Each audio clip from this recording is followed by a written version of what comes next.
If you could send it to me, can you? 100%. I'll email it to you straight after. When I asked ChatGPT earlier, I said, who is the number one woman in the world in investing? It repeatedly said your name. So that's a pretty remarkable thing to have accomplished, especially in a male-dominated industry where there isn't many women that manage to rise to the top of that industry. So what is it about you in hindsight? It's difficult to be objective about oneself, but what is it about you that meant that you were successful in a male-dominated industry, in an industry that's incredibly difficult to be successful in? My advice to all young people getting into their first job especially, but even later jobs, is my mission when I started was to make my boss look brilliant. Now, why do I say that? It's much more applicable today and possible today than it was back when there were no computers and no cell phones, which is when I started, right? But what did I do? My boss wanted to communicate, he was an economist, wanted to communicate in charts that, he couldn't find. So I figured out a way. I went to our time-sharing system.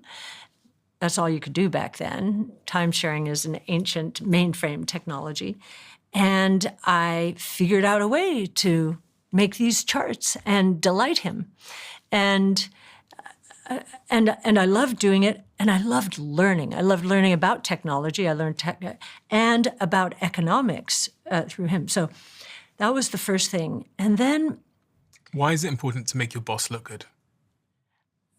Well, I think because if you do make him look good, first of all, you owe him a debt of gratitude if he turns around and gives you more growth opportunities. So, but if he or she doesn't, then it's time to go to the next place where you make that next boss look brilliant and maybe you have the growth trajectory.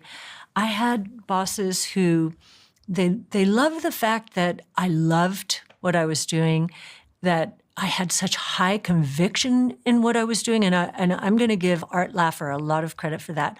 When I walked into the financial world, I knew more about economics than most of the people in the room. And that was a great source of confidence, a great source of confidence. And when I was leaving that firm, someone said, my boss at the time said, I was moving from LA to New York.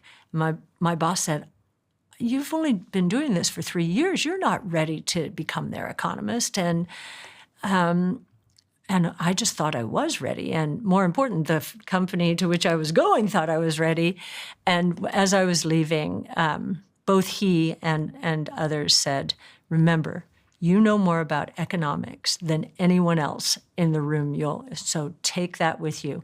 And I did. And I think that sense of confidence in understanding the way the world works from a macroeconomic point of view was critically important. Now, when I got to New York, I could not even speak Art Laffer's name because the Laffer curve says if you cut tax rates that are too high, you will get more revenue.